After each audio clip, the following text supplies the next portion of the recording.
When you visit the famous Angkor Wat in Cambodia, you have the option to purchase a 1, 3, or 7-day pass. We bought the 7-day pass. This incredible 1,000-year-old park is much, much bigger than we imagined. We'll show you our favorite spots and how we spent our 7 days in Angkor Wat, where to go if you only have a limited amount of time, how you can avoid some of the crowds, and some tips for having a great visit.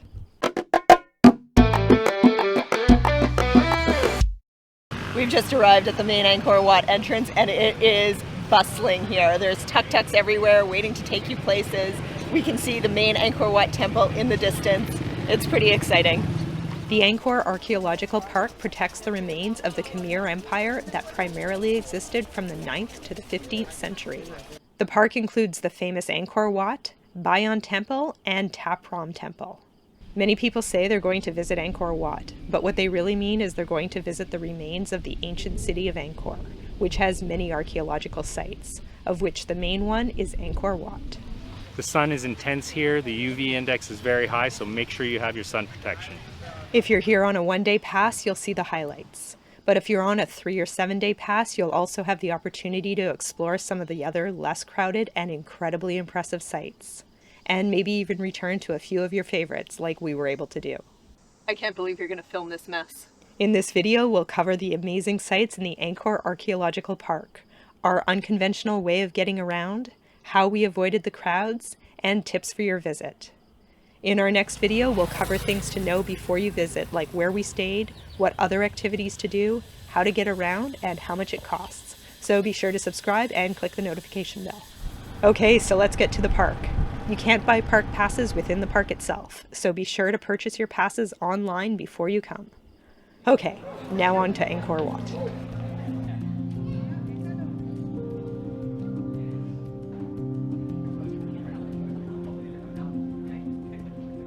When you look at Angkor Wat and you see that one tower in the middle, this is that tower. Around the main tower is 4 squares or a quad. And the first square, the one that everyone gets to first, is so busy and everyone gets so excited. Chris and I got so excited. We're taking lots of pictures, everyone's posing. But by the time you get to the 4th square, the crowd has kind of thinned out and it's a great spot to be and get photos without a lot of other people in your way. Most people just follow the main path through Angkor Wat. But there are so many other areas of the temple to check out if you have a bit more time. When you come here, you're probably going to enter off Rainbow Bridge, and you absolutely should start there. But the east entrance doesn't seem to be very busy, and it is absolutely stunning here. We get some great views of Angkor Wat, so don't forget to come check out the east entrance as well.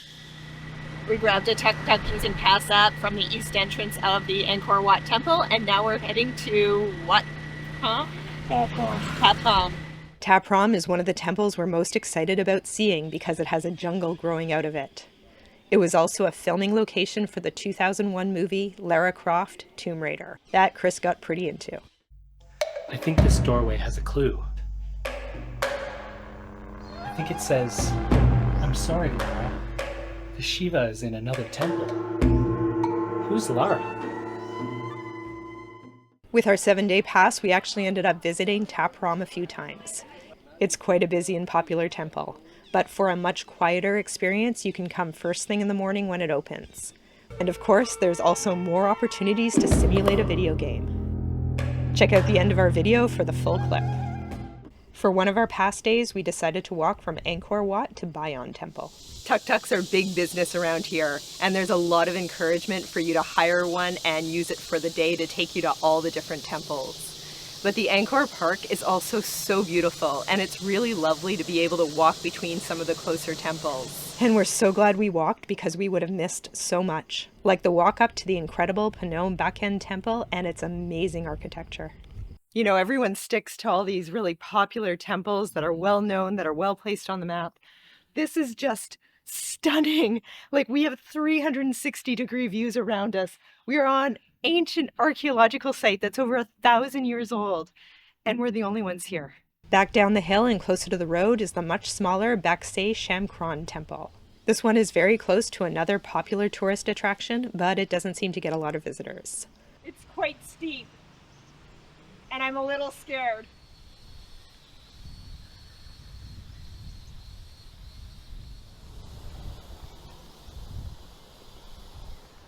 Oh, this one definitely has my adrenaline pumping. My heart is pounding. The steps are so steep coming up, and then even being up here, the ledges are pretty narrow. Oh, it's pretty cool, but yeah, I'm nervous. Coming down from that temple, we're almost immediately at the much visited Southgate Bridge. The causeway to the bridge is flanked by gods and demons who look like they are playing tug of war as they churn the mythological Sea of Milk. Walking past that, we found ourselves right underneath the dramatic South Gate that marks the entry to the next moated area of the park. From here, we have a 1.5-kilometer walk past small archaeological remnants to our next destination. And when it comes into view, we're in awe. Bayon Temple was originally built as a Buddhist temple in the late 12th century and has a different style from Angkor Wat, which was originally Hindu. I am just loving all the textures on this temple and the way the rocks are coming in and out and the faces are built right into everything.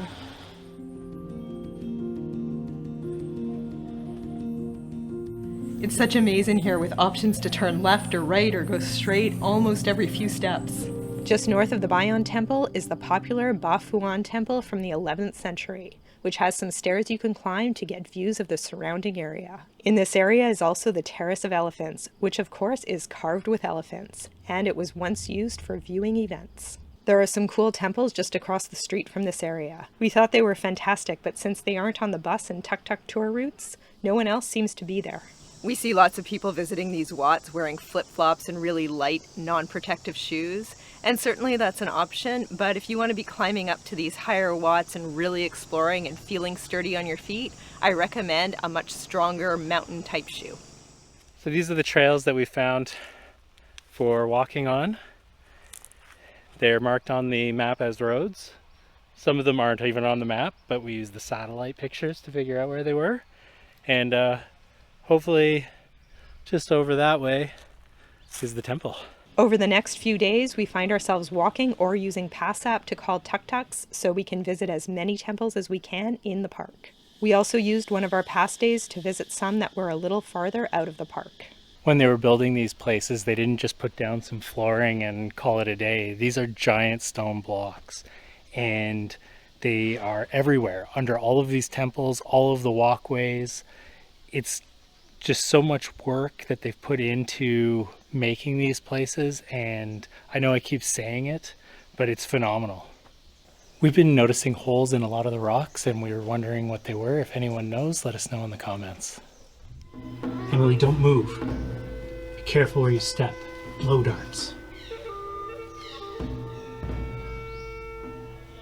think I've figured out the path.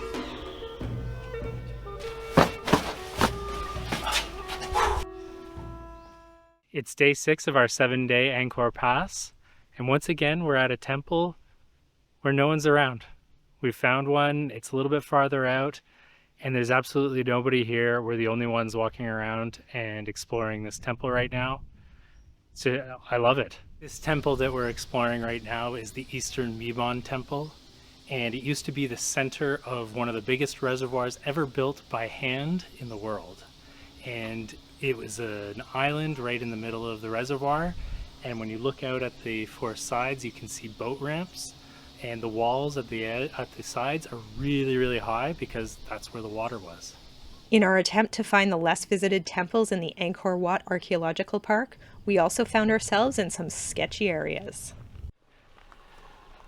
I had just finished saying, I hope somebody's built a bridge over this, and we came around the corner and we found this. And now Em's gonna try it.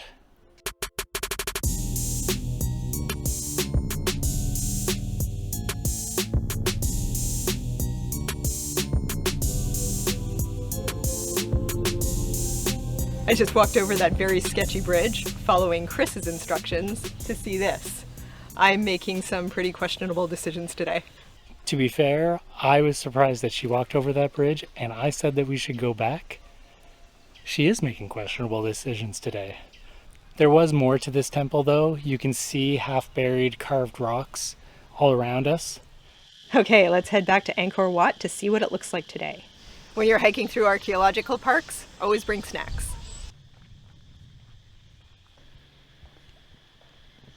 We can't figure out where everyone is. We're at Angkor Wat. It's 12:30 on a Friday. It's a beautiful day. And there's not that many people here. We were here just a week ago and it was pretty packed. Maybe it's because we were here on the weekend. I don't know if that makes a difference or not, but much less people today around the same time. When we were here last week, we had to wait in line to go up the stairs to the main tower, and at some points they were holding the line and not letting anybody else up. But just now, we had the whole staircase to ourselves. So here's Yama. Actually, I'll move this way a little bit. So here's Yama riding a buffalo with all his arms wielding batons, 18 arms. This is a depiction of heaven and hell and different tiers of hell. There are different tiers based on the things that you did badly, like cutting down the wrong tree versus, I don't know, urinating on a deva's temple or something like that. For our final 7th day on our pass, we watched the sunrise over Angkor Wat. We have about 30 odd minutes till sunrise and the sky's already starting to glow pink. There are several spots to watch the sunrise. Some people pick a single spot or just go where their tour group takes them. We moved around a bit to figure out which angle we like best. The right-hand side in front of the pond was our favorite. And those are our 7 days inside the Angkor Wat Archeological Park and some tips we learned from our visit. We're so glad we were able to spend so much time here and get into exploring not just the popular temples, but the less visited and less crowded ones too. We hope you're doing well, and we'll see you in our next video.